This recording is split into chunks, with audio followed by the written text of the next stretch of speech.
Hi everyone, welcome to our PT preparation video series. PT Plus is chosen by over 80% of students in their preparation journey to cracking PTE, so I'm really happy to see you join me today. My name is Shan and I'm one of your teachers at PT Plus. Every day, we have thousands of students signing up for our PT Plus learning platform to use in their PTE preparation. However, we've had many students tell us that they're not quite sure how to begin or how they should be more efficient and effective in the way that they study. Thus, we've prepared this video series to help you discover how you can maximize your effectiveness when studying for PTE.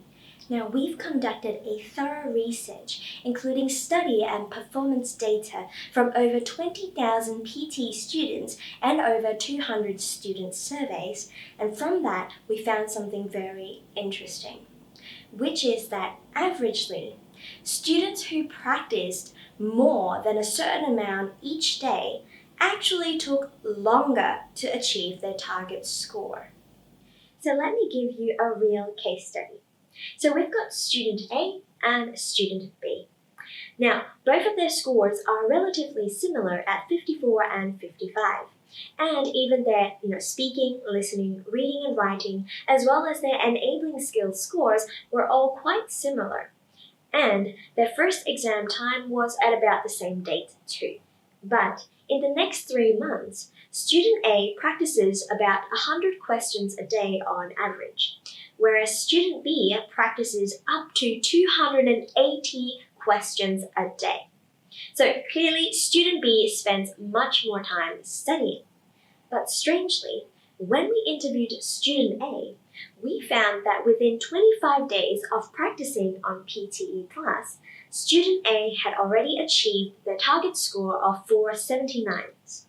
However, we found that student B, who spends more time studying, actually took over 3 months before achieving the same target score.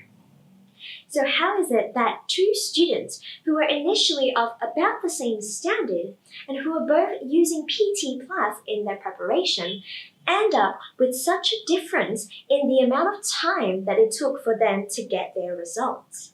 The key is actually in working smart, not just working hard.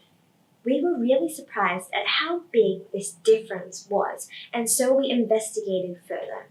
And what we found was that student A had a study pathway and learning and practicing methods that were, number one, specifically tailored at their own needs, and number two, also tailored to tackle the PTE Machine-scoring Secrets.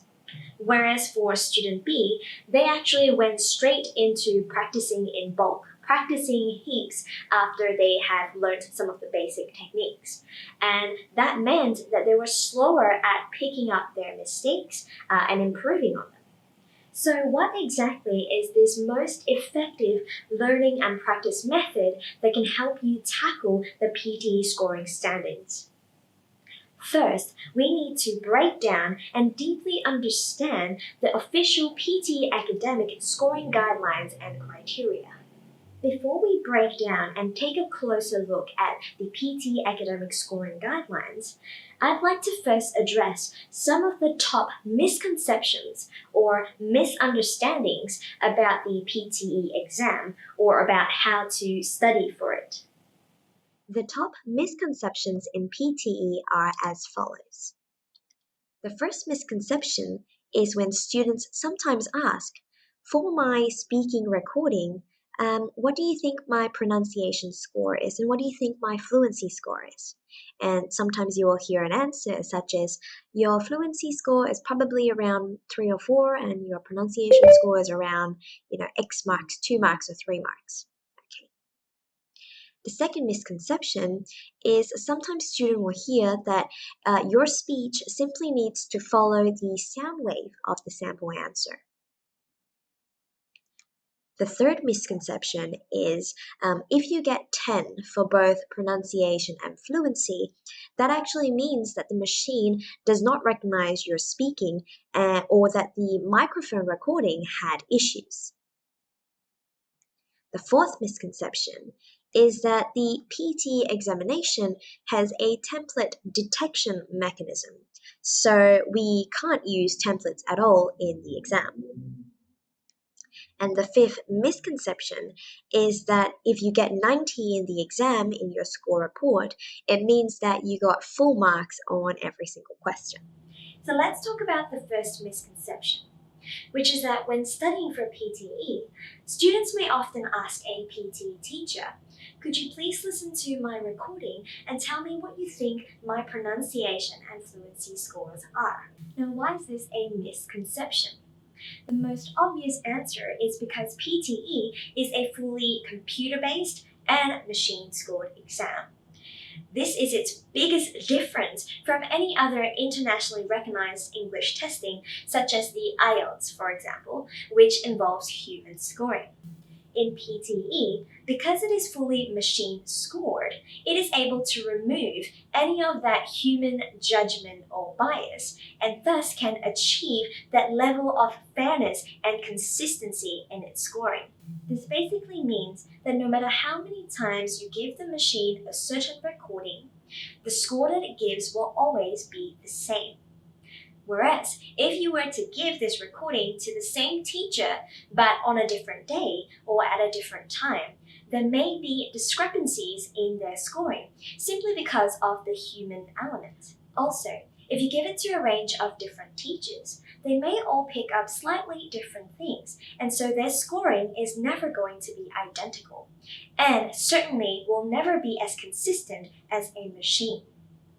Thirdly, there is a relativity factor as well. So for example, if an examiner has been listening to high-scoring recordings for a while, then all of a sudden we're listening to a slightly lower-scoring recording. That speaker may sound significantly worse to us, simply because we've been listening to very high-scoring audios before, and so relative to that, it sounds a lot worse when it isn't. And last but not least, it is very difficult for a human teacher to differentiate between a 2.5 versus a 3 in pronunciation, for example, whereas for a machine, it is very clear-cut and straightforward. So all these human judgment factors and biasness and subjectivity are completely removed in the PTE examination, which is exactly why so many students are choosing to take the PTE exam instead, because of this fairness and consistency. Now, that's not to say that it's perfect. We've discussed this with official Pearson teachers as well, and they've admitted too that the scoring is not perfect, but it is fair and consistent. And that makes perfect sense, because at the end of the day, a machine will always be more consistent than a human. So given that's the case, where at the end of the day you are facing a machine in your exam, and you agree that there are discrepancies and inconsistencies in human scoring, then instead of asking a PTE human teacher to give you a specific score or number, you want to let a machine do that instead, because that's what you're up against in the final exam. Now, that's not to say that human teachers are completely useless, but rather that you should incorporate a balance of both human and machine in your preparation. And that combination is exactly what's going to put you on that quickest path to success. Thank you for watching. In the next videos, we will cover the remaining misconceptions and also break down and deeply analyze the PTE Academic Official School Guide to dig out those unique secrets on how we can really tackle the PTE exam most effectively. I'll see you soon.